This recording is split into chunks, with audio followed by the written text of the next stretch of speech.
Hello class 12.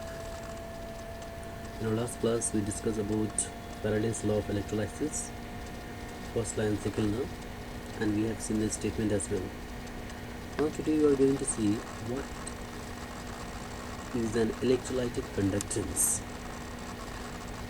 We have studied the resistance term in physics. The conductance of electricity by ions present in the solution is called electrolytic or ionic conductance.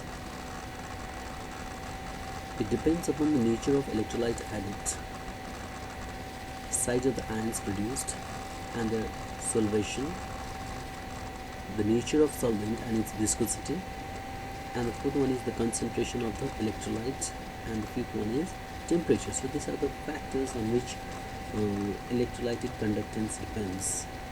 Now we'll derive an equation for it. From Ohm's law we know that V equals to IR. V is potential difference equals to current into resistance. Again we know that the resistance of wire is directly proportional to the length of the wire and inversely proportional to the area of the cross-sectional area. So where L is the distance between two electrodes and A is the cross-sectional area of the electrode. So from the above equation, if we remove this proportional sign and we put some constant, that is rho, which is known as specific resistance or resistivity. Its unit is ohm centimeter. Now, according to the definition of conductance, it is just the opposite of resistance. Resistance is the property matter which stops the flow of current, whereas conductance is the property that allows the electric current to pass. So conductance is equals to 1 by R, this value, and kappa, that is a specific resistance, we can say specific conductance. Kappa is a specific conductance is equals to 1 by rho, that is rho is specific resistance or resistivity.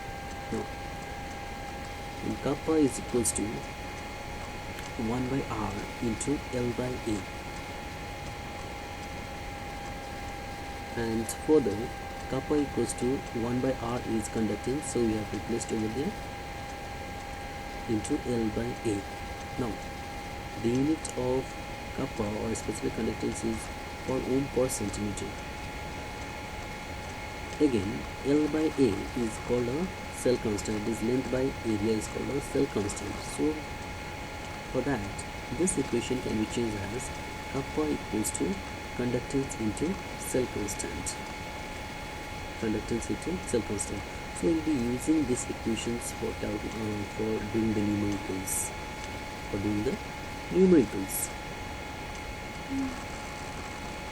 So the specific conductance may be defined as the conductance of a solution taken in a cell whose electrodes are at unit distance from each other and having cross-sectional area equal to 1 centimeter square. Next we have got a term called as equivalent conductance and molar conductance. We need to understand and know the expression. So equivalent conductance is the conductance of a volume of a solution containing 1 gram equivalent of a substance, and it is given by the expression lambda eq equals to kappa into 1000 by n, where n is known as normality. Normality is a concentration of a solution expressed in gram equivalent weight of solute per liter of solution. So this is the expression for equivalent conductance, and its unit is per ohm centimeter square per equivalent.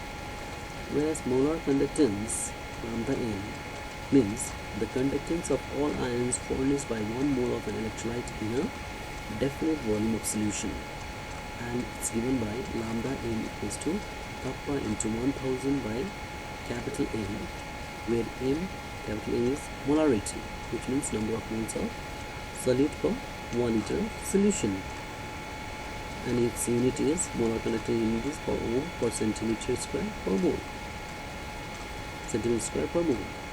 Now relationship between equivalent conductance and molar conductance is given by lambda n equals to lambda equivalent into molar mass by equivalent moles.